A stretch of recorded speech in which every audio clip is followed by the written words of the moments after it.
it is my absolute pleasure to introduce Sara Ellison, who will be our speaker for today's seminar. So Sara received her master's degree in physics from the University of Kent, and then she went on to get her PhD in astronomy from Cambridge. She was then an ESO fellow in Chile before she joined the faculty at University of Victoria, where she is currently a full professor. So Sara has won numerous awards throughout her career, way too many to mention here, but I'll just want to highlight some of them. It started with the recognition from the Royal Astronomical Society for her PhD work. She then got the American Astronomical Society Annie Jump Cannon Award. She was a science fellow at the Niels Bohr Cosmology Center in Copenhagen. She was a Royal Society of Canada Rutherford Memorial Medal in Physics, which she received in 2014. And she was also received the Canada Research Chair. For those of you who are not Canadian, this is a grant given to extraordinary emerging researchers by the Canadian government. She was an elected member of the Royal Society of Canada's College for New Scholars. She was a Kavli lecturer at Cambridge University. She recently got the Reach Silver Medal for Research. And most recently, she was the president of the Canadian Astronomical Society, or CASCA, and she received in 2021 the Martin Award from CASCA. And Sara has carried out an incredibly creative and prolific body of work, with the main theme being galaxy evolution through cosmic time. And she's used a broad range of multi-wavelength observations, simulations, and machine learning. And I wanted to say that on top of all of this, she's an accomplished athlete, painter, an avid snorkeler, and she's now an author of an upcoming book on snorkeling, which I'm eagerly awaiting. And I wanted to say that she's been an incredibly insightful and inspiring collaborator throughout the years with me, and it's been a pleasure to work with her. And she's a dear friend who really knows how to enjoy tea and knows how to give someone a proper cup of tea. Here's our matching cups. Shavita and I have matching cups. Yeah, I've been enjoying a lot of cups of tea with Sara, so it's a pleasure to introduce Sara to you, and I'll turn it over to you, Sara. Well, thanks, Shavita. That was a very kind and generous introduction. You can probably see me blushing over Zoom. So thank you very much for the invitation today. I'm really delighted to be here. I think Shavita and Gabby have done such great work having this long-term seminar series. It's really been incredibly inclusive as well, also with the Discord channel. Before I start sharing my slides, I'm going to try something a bit different today. So because I think one of the silver linings, if you will, of this sort of Zoom seminar era is that we really can be a bit more creative and inclusive in the way that we give our presentations. And so I'm actually going to share my presentation today with 3 of the people in my group that have done the work that I'm going to be sharing with you. So rather than just presenting on their behalf, so they've got their cameras on right now, so they can give you a little wave. So there's Bobby Bickley, who is a PhD student in my group, Shoshana Byrne-Mamahit, who is a master's student, and Salvatore Quai, who is a postdoc. And so we'll be sort of passing the baton back and forth. We'll see how smoothly it goes. So bear with us. This is our first attempt at this. All right, now let me just share my slides with you. All right, so yes, this is sort of, as always, part of a larger collaborative effort. So all of the co-authors are listed here at the bottom, but Bobby, Shoshana, and Salvatore are the 3 junior scientists who've really done a lot of the work that I'm going to be presenting today. So the focus of the talk is understanding the role and the connection between galaxy-galaxy interactions, the triggering of AGN, and then what that AGN triggering does to the star formation in the galaxy. And so many of you have probably seen this schematic cartoon of our understanding of the merger cycle. This cartoon's been around for a long time. It's sort of an obligatory opening slide at any talk about mergers. So the way to read this schematic is to start at the lower left, and then the cycle of evolution moves around clockwise. So for galaxies that are in groups or clusters, thanks to the peculiar velocities that they experience, close encounters and potentially bound orbits can occur. And often the first evidence, the first observational evidence that we have is seeing these beautiful tidal features. So long tails and streams, and then potentially shells and halos as well. And it's these non-axisymmetric structures that then lead to gas motions within the galaxy. So the torques that the interstellar medium, the gas in the interstellar medium feels, can drain the angular momentum in the gas and funnel it towards the center. And so you get a pileup of gas in the inner regions, and this can lead to a central starburst, potentially in a Euler phase, or very often probably just more modest star formation rates, but nonetheless an enhancement over what was there before. That same funneling of gas to the center is potentially what can be responsible for enhancing accretion onto the central supermassive black hole. And that's, of course, the phase that we're sort of most interested in this group. And so the sort of classical picture is that you get very high accretion rates, you can potentially make a quasar, but of course, lower luminosity AGN can also occur, so sort of Seyfert level luminosities.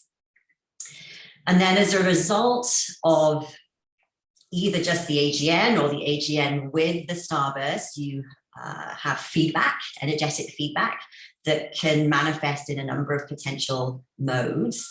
And one of the classic predictions that has been in this in this cartoon cycle that we've had in our minds for the last few decades is that this feedback can be very effective at removing, either blowing out the gas entirely from the galaxy, or at least inducing lots of turbulence or heating. So various different mechanisms that have the potential for shutting down the star formation. And so that's the sort of the final two steps in this cycle, is that the galaxy goes through this so-called post-starburst phase. So on this diagram, it's labeled decay / K plus A. That's sort of the older fashioned name for it, also sometimes called E plus A. The idea, though, is that you've had a big burst and then it's been rapidly truncated.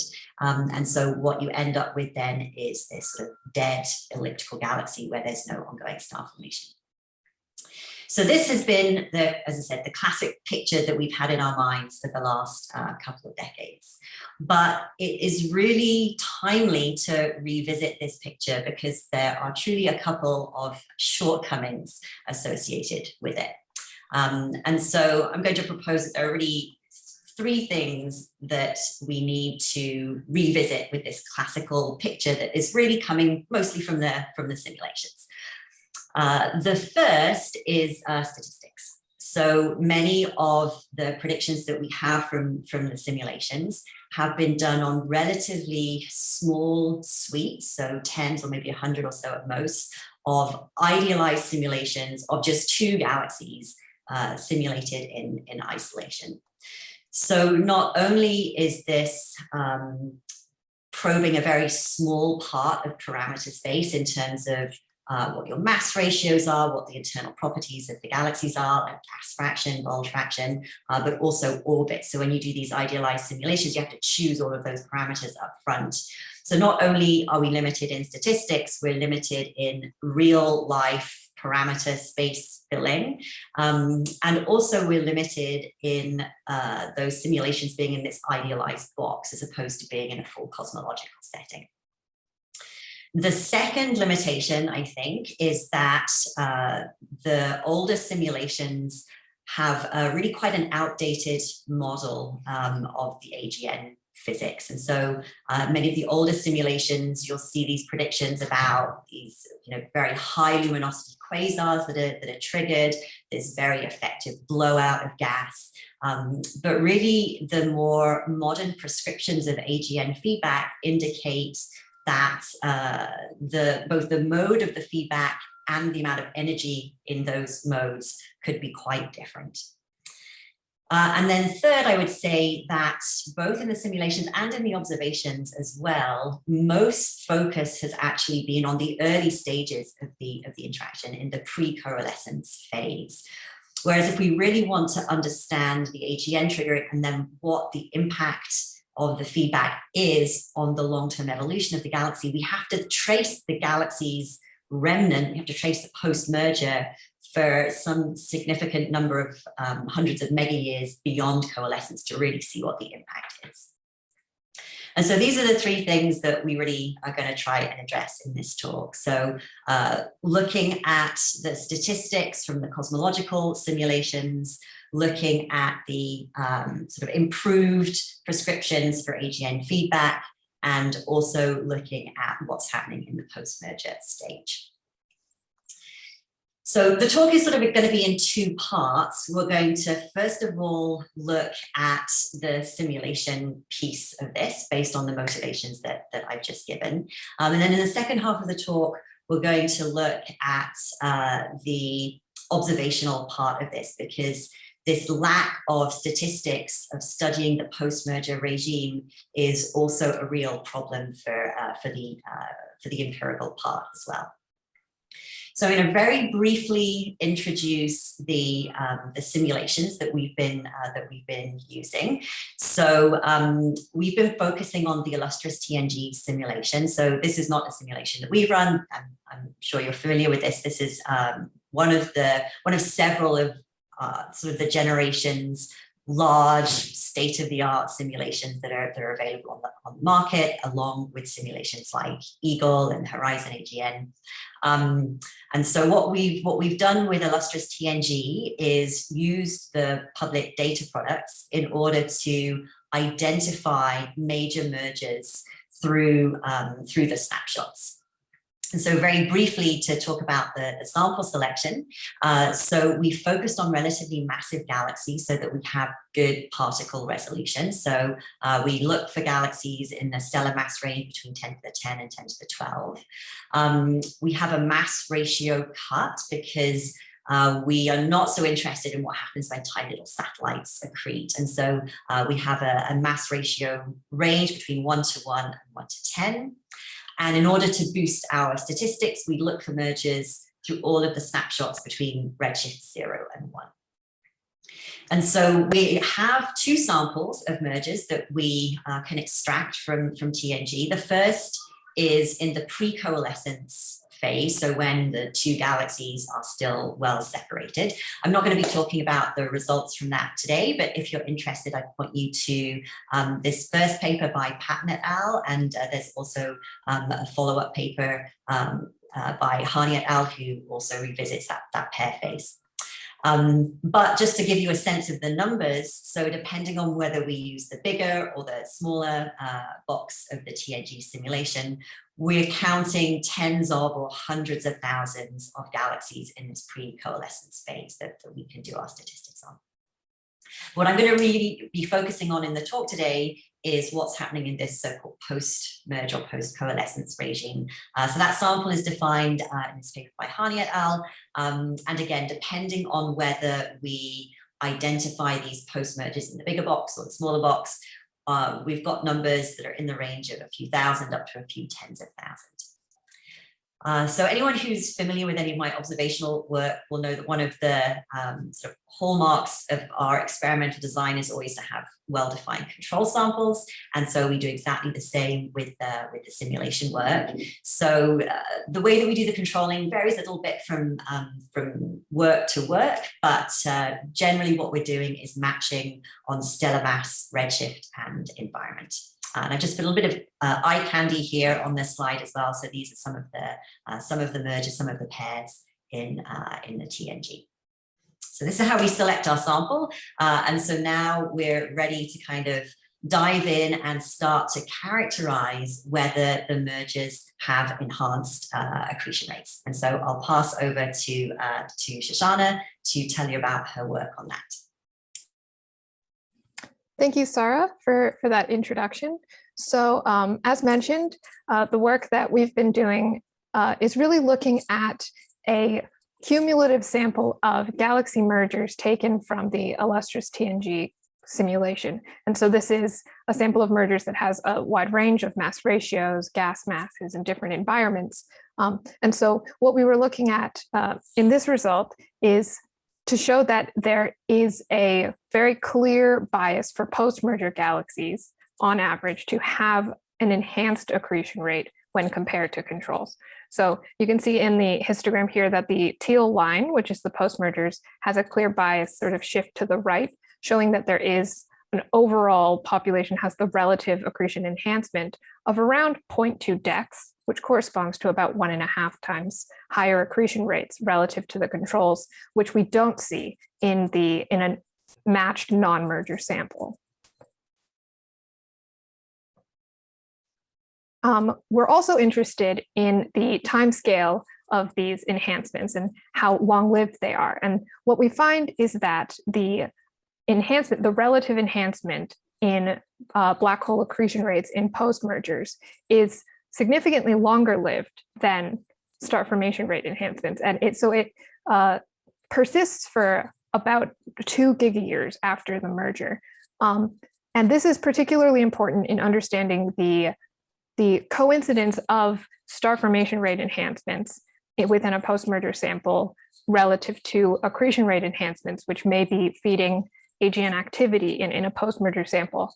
And so I'm not going to get into that here, but in the paper in prep, we discuss the consequences of this offset in time and how it relates to trying to find a potential connection between, say, post-merger starbursts and potentially AGN activity within the post-mergers as well. So we were also interested in quantifying what fraction of mergers go through an AGN phase. So understanding that if the post-merger sample has enhanced accretion rates, relatively enhanced accretion rates, what does this mean for actually what amount of post-mergers will produce AGNs of certain luminosities? So this particular figure here, the x-axis defines our sort of AGN definition. So what we're going to count as a merger having gone through an AGN phase. And what we do is we take each of our post-mergers and we follow them for about 500 million years after the merger and see if any of the snapshots show an instantaneous accretion rate above our sort of AGN cutoff.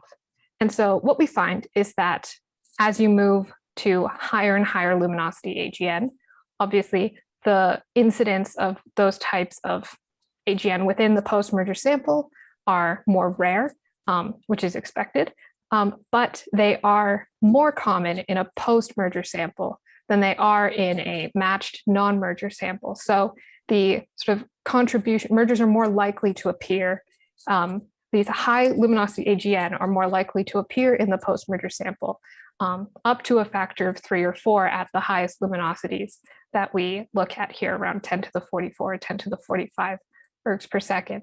But we also see that overall, it's a very rare percentage of mergers that actually achieve those luminosities. So while about 60% of our post-mergers will have an AGN phase of where the AGN phase is defined as a luminosity greater than 10 to the 43 erg per second, 40% achieve 10 to the 44.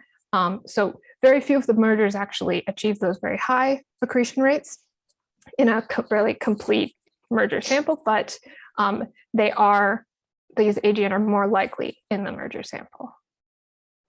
And then finally, we're interested in quantifying what the relative contribution of recent mergers are to the overall AGN population. So once again, the x-axis in this plot is defining what an AGN sample would be. So for example, anything that is beyond the 10 to the 44 line on the x-axis. So we define our AGN sample as all of the AGN that have a luminosity of 10 to the 44 or higher. And what fraction of those are recent mergers? So we find that there is a luminosity dependence on the merger fraction at and above around 10 to the 44 ergs per second, luminosity of 10 to the 44. But what we find is that even though there is this luminosity dependence, at the highest luminosities, the majority of those AGN are not recent mergers within, or any galaxies that have had a merger within the last 500 million years. And so this is a result that's quantitatively similar to results found in other cosmological simulations, like Eagle, which is the reference in the description there, as well as Magneticum Pathfinder. So this is a result that's consistent with other cosmological simulations. Sorry, I think you muted it. Yeah, thank you. Thanks, Shoshana. Okay, so what Shoshana's results have shown is that, at least in TNG, but also in other simulations as well, there's a clear connection between the merger, particularly in this late stage, and triggering an AGN. And so then the next question is, so having switched on the AGN, what does this do to star formation in the rest of the galaxy? Do we really see still the same qualitative result as the early simulations with this sort of massive blowout and rapid quenching? So now I'll pass over to Saratore Kwai to tell you about his work looking at that quenching. Yeah, thank you, Sarah. So in TNG, there are two modes AGN feedback. One that is associated with high accretion rates, that is the quasar mode, and another one that is associated with low accretion rates onto the black hole, that is the kinetic mode, that works like a momentum injected into the medium. And it's important to bear in mind that it's only via low accretion rate that is possible to quench massive galaxies in TNG galaxies. Here, I'm showing you a result from Terrazas et al. 2020. And in the top panel, there is the specific star formation rate as a function of the ratio between the total kinetic energy injected in the medium over the total binding energy of galaxies. That is basically is the energy that you need to provide to galaxies to get rid of all the gas bound to the galaxy. And in the bottom panel, there is the same trend, but related to the black hole mass. And you see that the quenching population arises only when the total kinetic energy overcomes the total binding energy. And this happens at a black hole mass threshold of around 8.2 in log scale. So since it's clear that quenching in TNG is triggered by effective low accretion rates onto the black hole, and since we already showed with Shoshana that mergers are related to enhanced accretion onto the black holes, we wondered whether the mergers in TNG are a major pathway for the quenching star formation. So our experiment is very straightforward. So we select all galaxies that were all post-mergers that were star forming at coalescence. And we trace the delta SFR, defined as the vertical offset from the star forming main sequence. And we classified a post-merger as quenched when its star formation rate drops below minus 0.9 dex from the star forming main sequence. That corresponds to minus 3 sigma from the star forming main sequence. And so here I'm just showing a couple of examples of what can happen. So in the top you can see like a post-merger that never quench after coalescence, and other two examples with different times of quenching after coalescence. If we do this experiment for all the post-mergers, for a control sample of galaxies that are matched in stellar mass, black hole mass, environment, so a proper control sample as Sara introduced, we can trace the fraction of objects that are quenched within a certain time after coalescence.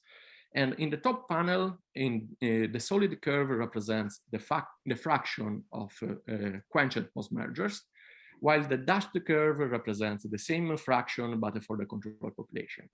And you see that within 0.5 gigayear after coalescence, only 5% of objects of post-mergers are quenched. And so this means that in modern cosmological simulations, as a TNG, mergers are not anymore a major pathway for the full quenching in galaxies. However, so this is our bottom line, that it's a sort of change of paradigm with respect to former generation of cosmological simulations, as Hopkins et al. 2008. However, when we measure the excess of post-mergers that quench after mergers, we see that we found an excess of twice as post-merger quenched as in the control population. So this means that in a certain way, mergers are promoting quenching in post-merger galaxies. However, this excess disappears around 1.5 gigayears after merger. So we interpreted this excess and as if mergers are kind of speeding up the quenching process in those galaxies that were already on the verge of quenching due to the AGN feedback. So the bottom line is that quenching is rare, but there is still an excess with respect to the control population. Okay, thanks, Salvatore. So this is the picture that we have so far from the simulations, and as Salvatore said, it's quite a revision from the older picture.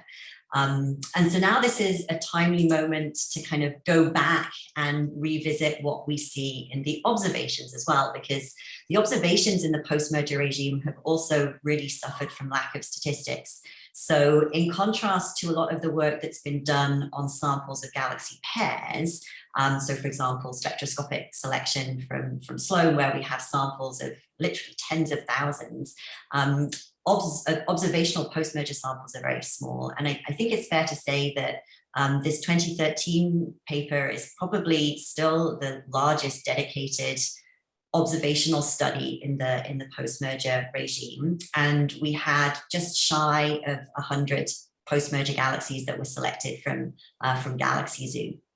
So this is a figure from my 2013 paper where we looked at a number of the properties in this post-merger sample. We looked at star formation rate excess. We also looked at AGN excess. This particular figure is looking at the excess of optically selected AGN using a BPT cut. So we did find that there was an enhancement in the mergers. We compared both what we saw in the post-mergers, which is the point in the gray box, and we compared that to what we found in the pairs. But we really had a very small sample here. Of those 97 post-mergers, only 7 of them were above the really definitive QE line on the BPT diagram. So we want to be able to revisit this, get a larger observational sample. And for this, we need to do 2 things. First, we need a survey that is well matched to our goal of finding morphologically disturbed galaxies. And so we need to be able to go quite deep and have good image quality in order to see the faint tidal features. And then our second requirement is that because we're going to need a large sample to look through, because these things are rare, we're going to need some very efficient way of finding these post-mergers. So to tackle the first of these challenges, we're going to be working with the Canada-France Imaging Survey, which is CFIS. So for those of you who aren't familiar, this was a large, or is a large program at CFHT. It's had somewhat over 300 nights. It's not quite finished yet, but it'll be finished this year. It takes advantage of the wide field of view megacam imager, which you can see down there in the right. It's done in 2 bands, U and R. We're just going to be focusing on the R band here. So there's going to be eventually 5,000 square degrees of coverage down to magnitudes, down to a few magnitudes deeper than Sloan.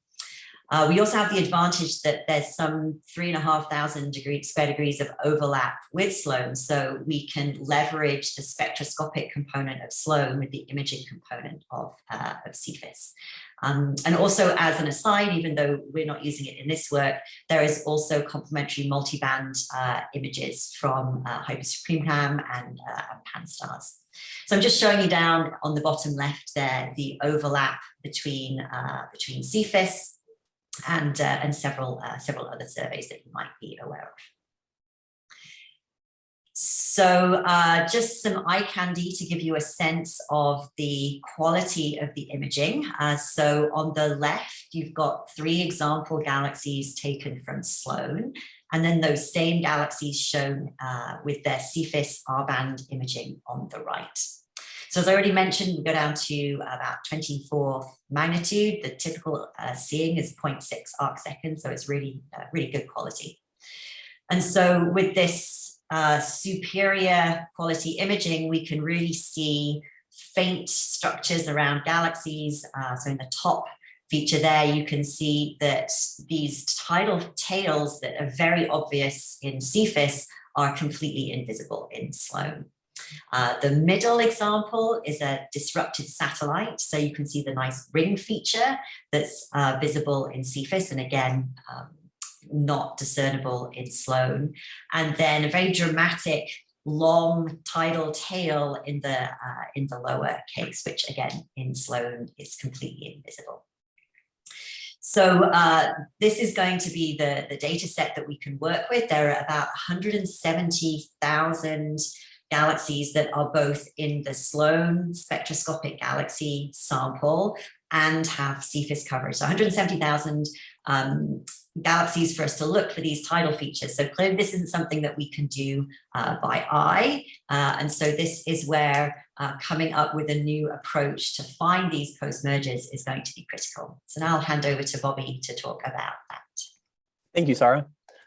So as Sara was just saying, even though we have this excellent CFIS imaging, which is good enough to capture these faint morphological features that are associated with mergers, it remains the case that the prospect of post-merger identification is still very daunting due to just the natural rarity of post-mergers in the universe. We think this is around 1% or maybe even less. And in identifying or looking for these post-mergers in the past, expert visual classifications have kind of been considered the gold standard to be a very high quality for post-merger studies. But as Sara was just saying, in a population of 170,000 CFIS galaxies that we have imaged, this approach of using strictly visual classifications would be quite inefficient and very slow, just because it takes a person like you or me several seconds at least to robustly classify a merger image. And so in order to make this task easier, we turn to automation, and specifically we will be using machine vision techniques. So the method that we're using is called a convolutional neural network, which is a type of machine learning model that is able to classify or perform inference on images.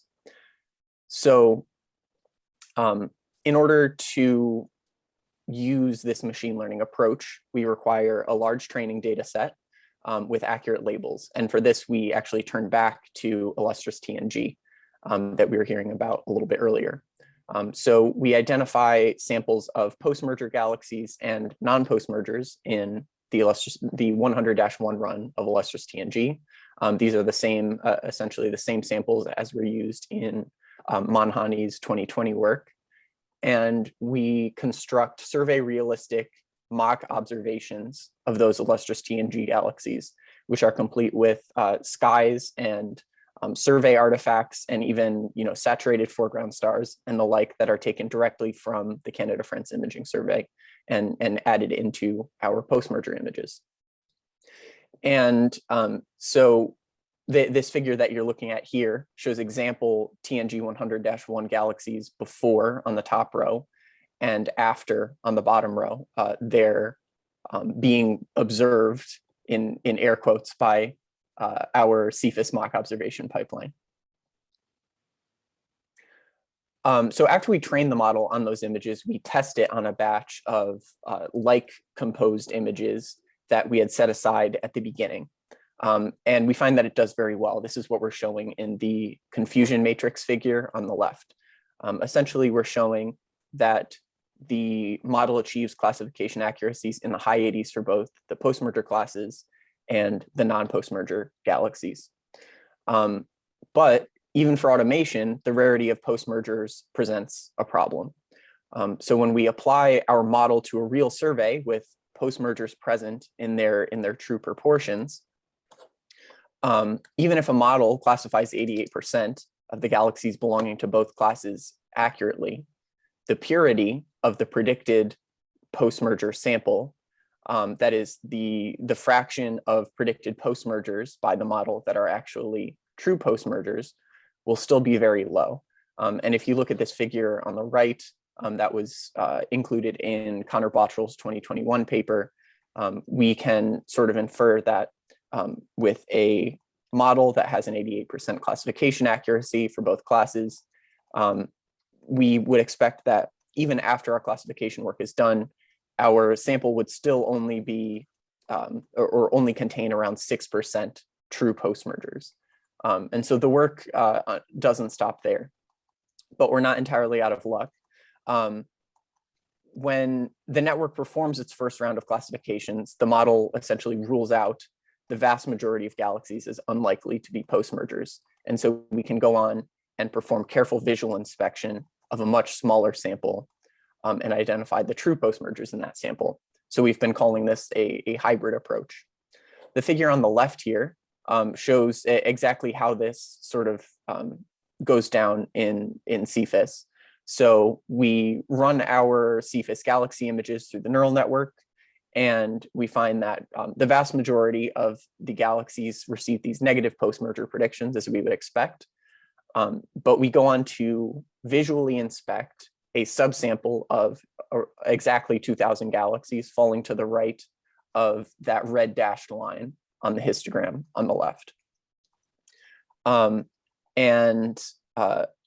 When we do this, we find that the fraction of galaxies that the model and the visual classifiers agree on increases as a function of the convolutional neural network's prediction.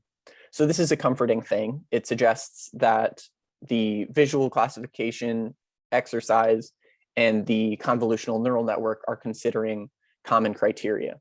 The benefit of using visual classification for this second step, however, is that we as visual classifiers can sort of make a choice to try to identify a sample that is pure. And so we can sort of address the problem of impurity in the sample that is produced by the convolutional neural network. So at the end of our classification effort, we have 699 confirmed post-merger galaxies. So a significant improvement over the sizes of post-merger samples that have been found in the past. With this larger post-merger sample in hand, we can revisit the connection between the post-merger phase and AGN, which we've been studying to some extent in observations and in simulations earlier in this presentation. So Sara showed us a few slides ago that in SDSS and in a sample of post-merger galaxies that was identified from SDSS, the AGN excess, which is the ratio of the fraction of AGN in post-mergers relative to non-post-mergers or control galaxies. So this excess was growing as a sort of as pair phase separation decreased and peaked in the post-merger phase. And regardless of how we identify our AGN in this work, and these results are quite new, we find something sort of qualitatively similar. So the gold points on both of these figures represent the new AGN excesses that we calculate in this larger sample of 700 galaxies.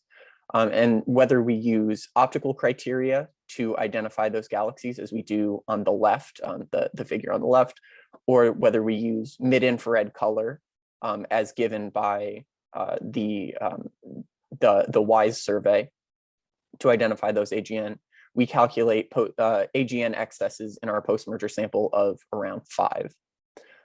And this excess is sort of represents a slight increase in the optical excesses that have been calculated previously, or that were calculated in Sara's 2013 work, and still represents a peak in the sort of incidence rate of AGN as identified by the mid-IR, but is the mid-IR figure is actually significantly decreased from quite a high number that was calculated in 20, or using Sara's sample from 2013.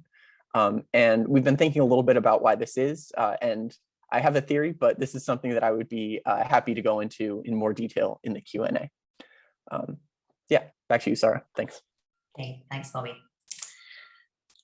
Okay, so I've just got a few minutes remaining, and so I wanted to return to this figure that I showed you right at the beginning, because I think where we're at is that both the simulations and the observations show that the merger can trigger the AGN. The simulations indicate that quenching as a result of that is rare, although still more common than in the controls. And so the last piece that we need to fit is whether or not this rapid quenching, this post-starburst phase, is there in the observations. And this is really completely untested in the empirical setting. And I think this is something that people don't really think about. We focused a lot on star formation rate enhancements and AGN when we talk about mergers over the decades. These have been the topics of conversation, but actually testing this post-starburst phase in the observations has not been there. And so that's what I'm going to do in the last 2 slides. So now with this much larger sample of post-mergers, we can now start to look whether there is an excess of post-starbursts.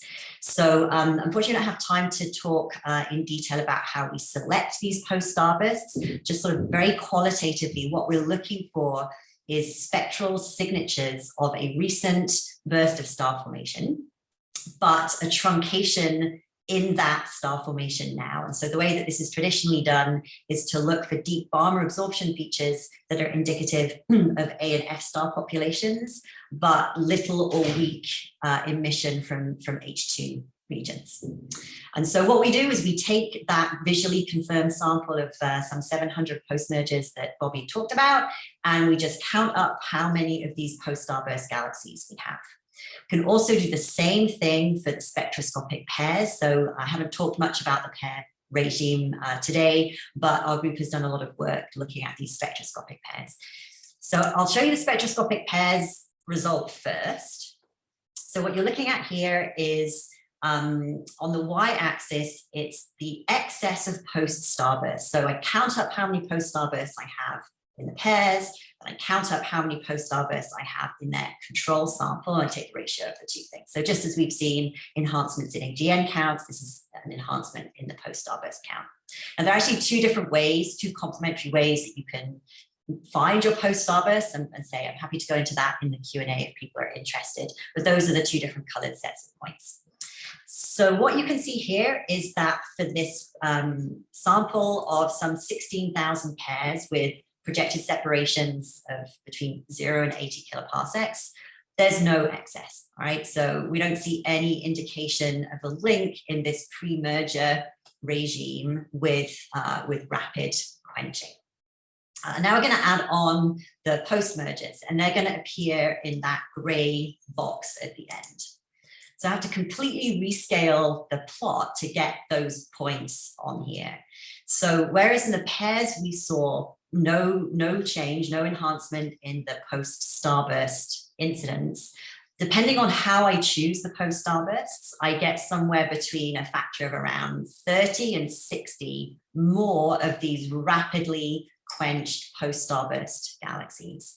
So I think we would claim that this is really the first definitive observational evidence that mergers do in their late stages rapidly shut down the star formation. Not all the time, because many of the post mergers don't have this signature, but it's certainly much more frequent than we would expect in the control sample.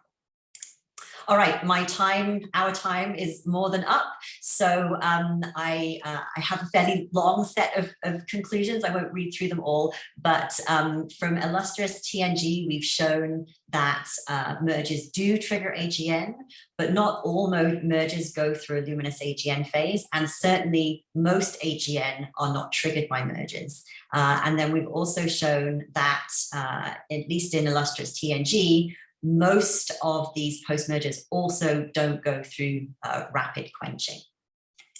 And then on the observational front, we've shown you this new sample of post-mergers thanks to CFIS with a combination of the convolutional neural network approach, where we've now got a much larger sample to assess the AGN statistics, so we can see an enhancement in the AGN, and also for the first time been able to study the post-starbursts and demonstrate that the mergers really do seem to be one possible way to rapid quenching. All right, thanks very much. Great. So let's thank Sara and her group for this wonderful talk and questions. I think Stephanie. Yes. Hi, Sara. Long time no see. So this was very nice work from everyone. Actually, I like all the different parts. And my question is on one of the slides that Bobby was showing with the different fraction comparing optical and wise identification. And I guess you did plug in a very interesting lead I want to follow on. I was curious if this could be related to perhaps, you know, mergers getting starbursts that might make these very warm colors, like from very warm dust, and that could mimic AGN. But I'm curious to hear what your hypothesis is, if you want to share. Bobby, do you want to? Maybe Bobby and Sara can both, yeah. Yeah, I can take a crack at this. So yeah, this was a result that I was somewhat surprised to see, particularly because our results in optical were essentially on the same order of magnitude in the enhancement in AGN, or the excess in AGN that we were finding. I think the distinction or the difference between the excess that was calculated in Sara's 2013 sample, which was identified using strictly visual methods, and our new sort of hybrid identified sample has to do with sort of an unconsidered selection effect between those two approaches.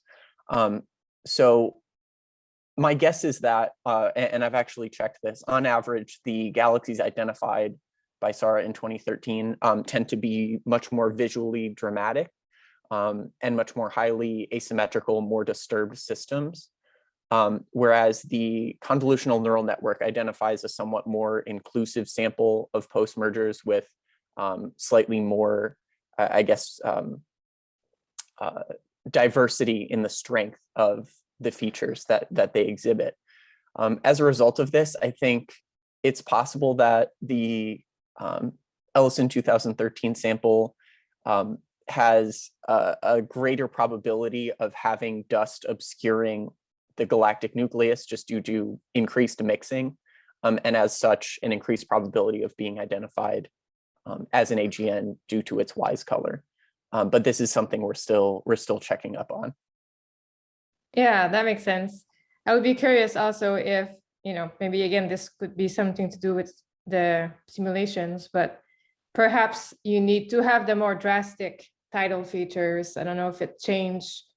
I don't know if it's more related to the orbital parameters of the mergers or the merger themselves, or like maybe there's also a bias with high gas fraction. But anyway, this is all very interesting. Looks like it could lead to some interesting follow-ups too.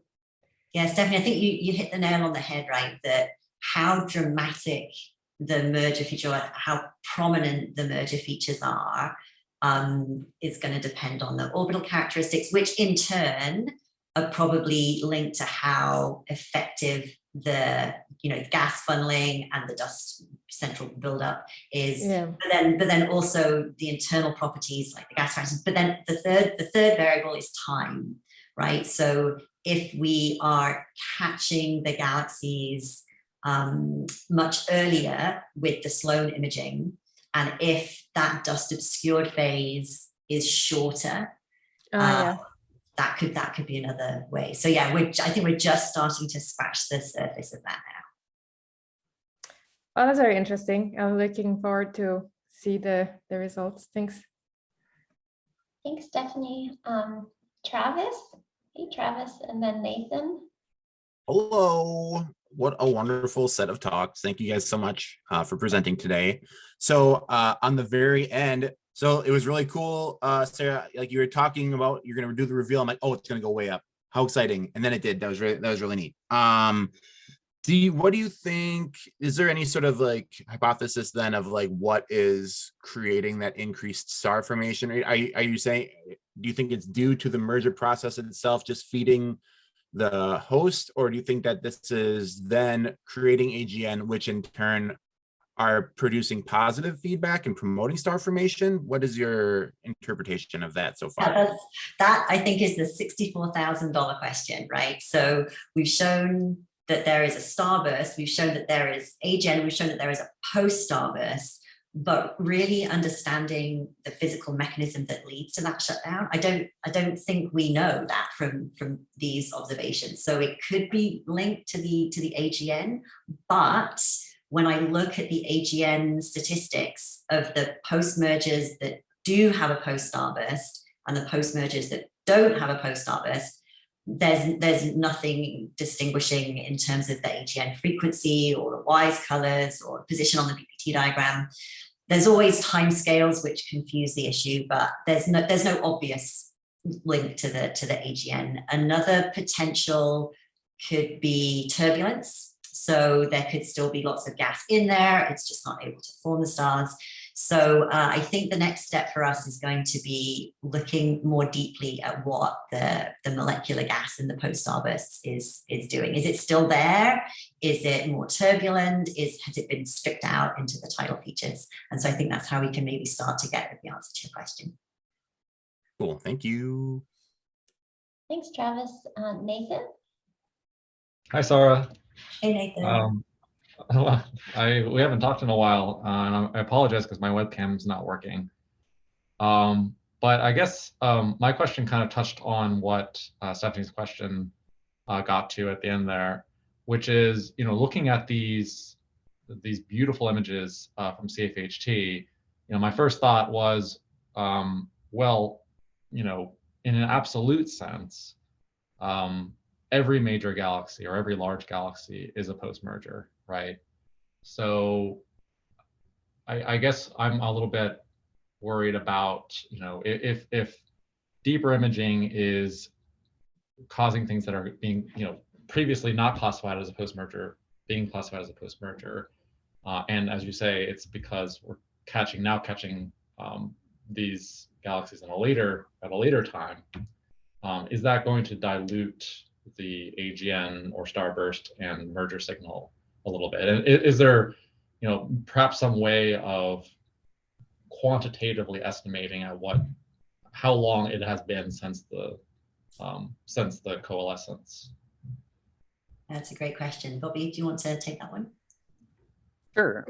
So it is quite difficult, but not impossible, to try to make a temporal estimate of sort of merger stage from a post-merger image. Actually, Connor Bottrell, who was a PhD student in our group, is now a postdoc at the Kavli Institute at the University of Tokyo, is working on a project along these lines currently.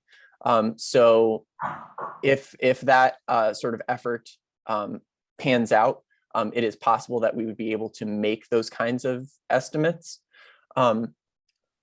In the meantime, other metrics that we have of sort of merger intensity could potentially be used as a proxy for how recent the merger was, but unfortunately, these also fold in other factors like the merger mass ratio and the sort of starting morphologies of the participant galaxies in the merger beforehand.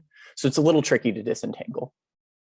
Yes, I think what we can do is look to see whether, for example, the AGN fraction depends on the measured asymmetry. But what is more difficult is to know whether the measured asymmetry is primarily a factor of time since merger or the orbital setup or the internal conditions. And ultimately, all of those three things are probably somewhat degenerate. Did that answer the question? Yes, yeah, I think it did. I was just imagining some kind of, perhaps just some kind of flux weighted symmetry metric that could be used in the absence of any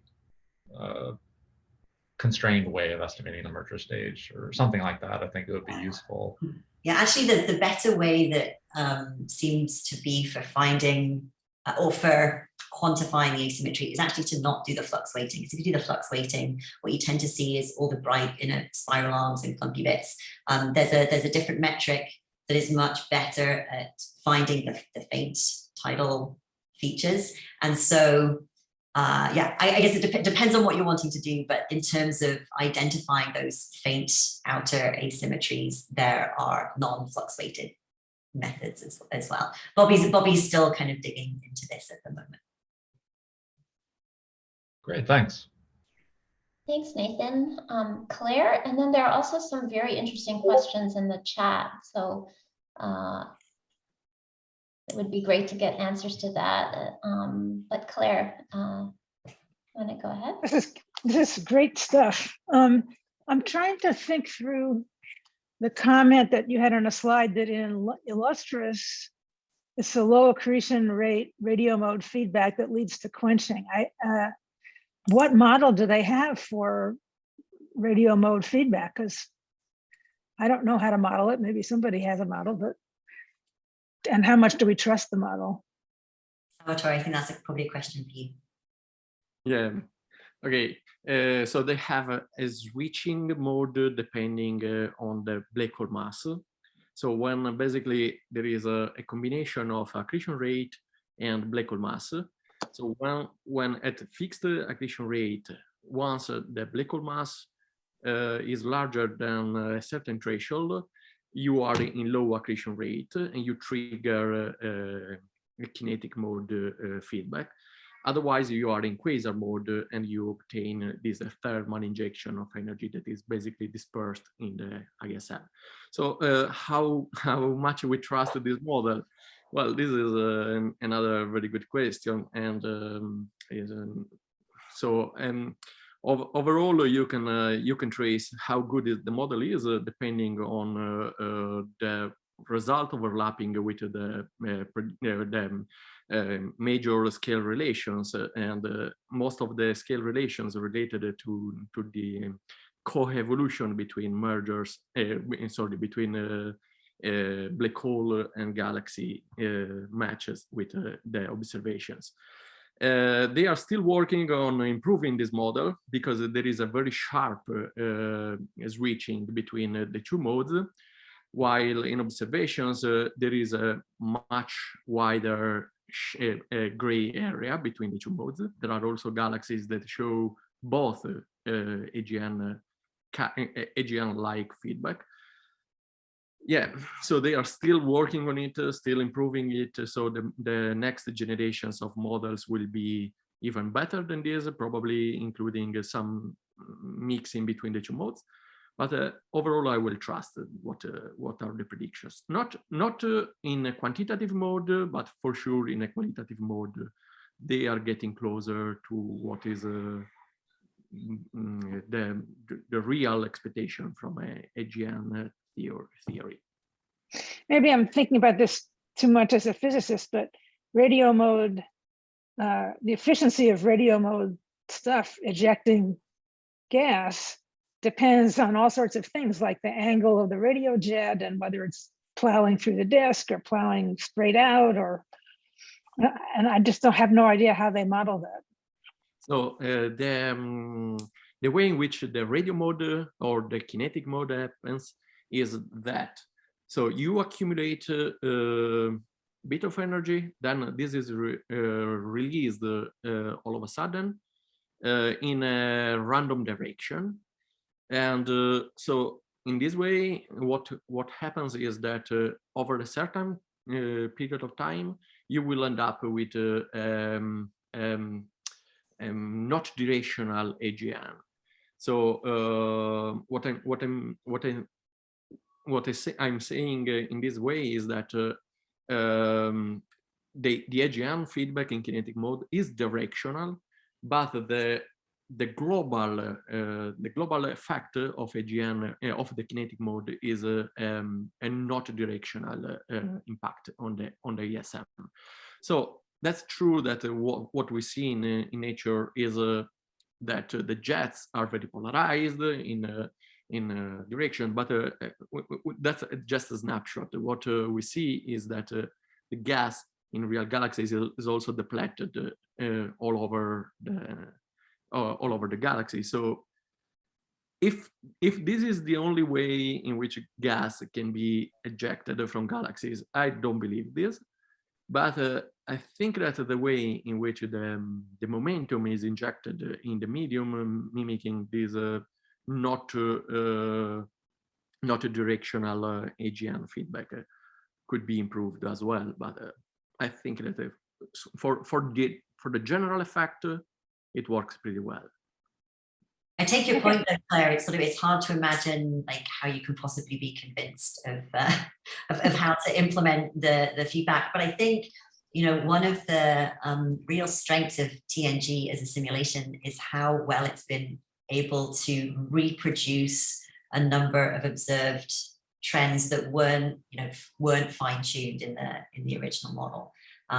So yeah, so even if the details aren't exactly correct, at least for many of the sort of the measurable quantities in large local surveys, they seem to be doing a pretty good job of reproducing it. I'm trying to think, if I'm an observer, how would I go test whether their models are working or not? Okay, thank you. This is good. Hey, well, thank you. Can I just add one thing?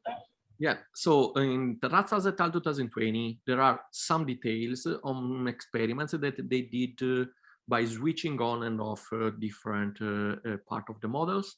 So you can see the effect, how that affect the general scale relations by switching on and off the models. Yeah, sorry for interrupting. Oh no, great. So did the speakers have time for one more question? Because Almudena had her hand up for a long time. Yeah, no problem. A question? May I make the question? Is okay? Yeah. Okay. Thank you very much for the talk. I found myself a bit tricky to be able to distinguish between a merger state and a post-merger state. And I just thinking of the very local universe. We have, if we look around us, we have many galaxies, including our Milky Way, which I don't know how you classify that, whether it's in a post-merger or in a merger, or we have many galaxies passing by. So I just wonder how your simulations can learn, if any, from the local universe. We have not only the Milky Way, we have Andromeda as well, with the interaction with a very close galaxy. We have Centaurus A, M87, so all of them show signatures of maybe post-mergers. They are all very sub-Eddington, so very low accreting, very low radiative, and more perhaps in the radio mode. So how much of this information in just our garden can help you or illustrate you or guide you for this simulation? Right, I think this touches on Nathan's point as well, in the sense that at some level, every galaxy is a post-merger. And so classification is really the bane of this field. And so our approach with the observational data in CFIS was to aspire to a sample that we were confident was very pure, but then we know it's going to be incomplete. And so we require that there needs to be a visible tidal features, so shells or streams or something, and that there is no companion. So we're trying to remove anything that's in the pre-coalescence phase, and that goes all the way down from, you know, a well-separated companion to a galaxy that has a close double nuclei, of which there are quite a few, Shabita. I think you might be interested in the double nuclei in our sample. So that was our deliberate construction for the CFIS sample. But I think one of the lessons that we've learned from this is that when you're kind of comparing between different samples, it's almost inevitable that you're going to get different results because the samples are selected in different ways. So even the comparison, so if I go forward here, so even this comparison that we did in 2013 between this particular post-merger sample and these pairs, and so it looks very seductive, right? You've just got this nice smooth trend. But I think this is largely by chance, right? Because the pairs are selected in one way, the post-mergers are selected in another way, there's contamination in the pairs and there's biases in the post-mergers. And so it makes it very difficult to piece a coherent picture together from very different samples. So I think that's just a note of caution for all of us when we're doing this, that one post-merger sample and another post-merger sample are going to give you potentially very different results. And it's not that one is wrong, it's just that they're picking out galaxies at different stages, different progenitors and that kind of thing. Great, thank you, Almudena. So let us thank all of our speakers today for an excellent talk. I really liked combining all of the different members of the group in this presentation, and Jeffrey has put a Discord, the link to join. If the speakers are available there, it would be great. And there's been a lot of activity in the chat, so if you want to continue the discussion, please join. So until next time, good to see everyone. Thank you for the talk. Thank you. Bye-bye.